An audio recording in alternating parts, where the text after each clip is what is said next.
আওয়ামী লীগের সভাপতিমণ্ডলীর সদস্য ও সাবেক মন্ত্রী মোফাজ্জল হোসেন চৌধুরী মায়ার চাঁদপুরের মতলব উত্তর উপজেলার বাড়িতে আগুন দিয়েছে দুর্বৃত্তরা।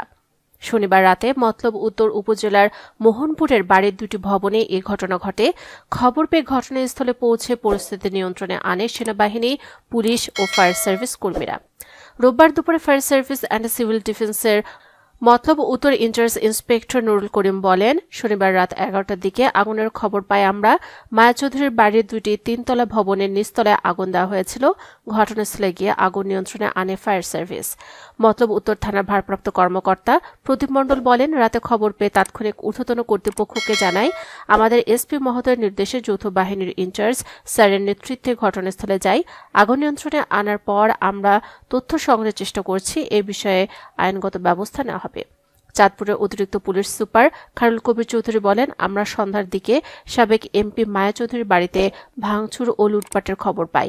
এরপর আমরা দ্রুত সেনাবাহিনী, পুলিশ, ফায়ার সার্ভিস নিয়ে যাই। তিনি আরও বলেন, দুটি বাড়ির নিচতলায় ভাঙচুর করে আগুন দেওয়া হয়েছিল, তবে ফায়ার সার্ভিস দ্রুত আগুন নিয়ন্ত্রণে আনতে সক্ষম হয়েছে। এ কারণে আগুন নিচতলাতেই সীমাবদ্ধ ছিল। কারা এই ঘটনার সঙ্গে জড়িত সে বিষয়ে আমরা তথ্য সংগ্রহ করছি।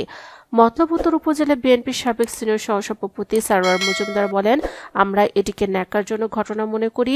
আমরা এটিকে এক বিন্দু সমর্থন করি না। এ ঘটনায় আমাদের পরিবারের কোনো সদস্য কোনোভাবে জড়িত নেই।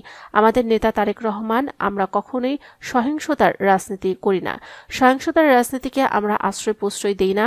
তাদের মধ্যকার বিবদমান গ্রুপ এ ঘটনায় জড়িত থাকতে পারে বলে স্থানীয়ভাবে শুনেছি। কেন্দ্রীয় কৃষক দলের যুগ্ম সাধারণ সম্পাদক ও চাঁদপুর জেলা বিএনপির সহসভাপতি ব্যারিস্টার ওবায়দুর রহমান টিপু সামাজিক যোগাযোগ মাধ্যম ফেসবুকে এর তীব্র নিন্দা প্রতিবাদ জানিয়ে এক পোস্টে তিনি লিখেছেন, বিএনপিকে প্রশ্নবিদ্ধের অপকৌশল হতে পারে। রাষ্ট্রের যে কোনো নাগরিকের বাড়িতে আগুন দেওয়া ফৌজদারি অপরাধ। প্রকৃত অপরাধীকে আইনের আওতায় নেওয়ার আহ্বান জানাই। উল্লেখ্য, গত 5 আগস্ট বৈষম্য বিরোধী ছাত্র জনতার অভ্যুত্থানে দেশ ছেড়ে পালিয়ে যান সাবেক প্রধানমন্ত্রী শেখ হাসিনা। সেই থেকে আওয়ামী লীগের প্রভাবশালী নেতা মায়া চৌধুরীও আত্মগোপনে রয়েছেন। এছাড়া তার বিরুদ্ধে চাঁদপুর, নারায়ণগঞ্জ, ঢাকায় একাধিক মামলা রয়েছে বলে জানা যায়। এদিকে এলাকার পরিস্থিতি যেন স্বাভাবিক ও শান্তিপূর্ণ থাকে, তার জন্য রাজনৈতিক দল, প্রশাসন ও আইন শৃঙ্খলা রক্ষাকারী বাহিনীর সহযোগিতা চেয়েছেন মোহনপুর ইউনিয়ন পরিষদের চেয়ারম্যান কাজী মিজানুর রহমান। আগুন লাগার ঘটনার নিন্দা জানিয়ে তিনি বলেন, দেশের রাজনৈতিক পট পরিবর্তনের 3 মাসের বেশি সময়ের পর এমন একটি ঘটনা পরিকল্পিত ও উদ্দেশ্যমূলক। তাই এলাকার সবাইকে সতর্ক থাকার আহ্বান জানান তিনি।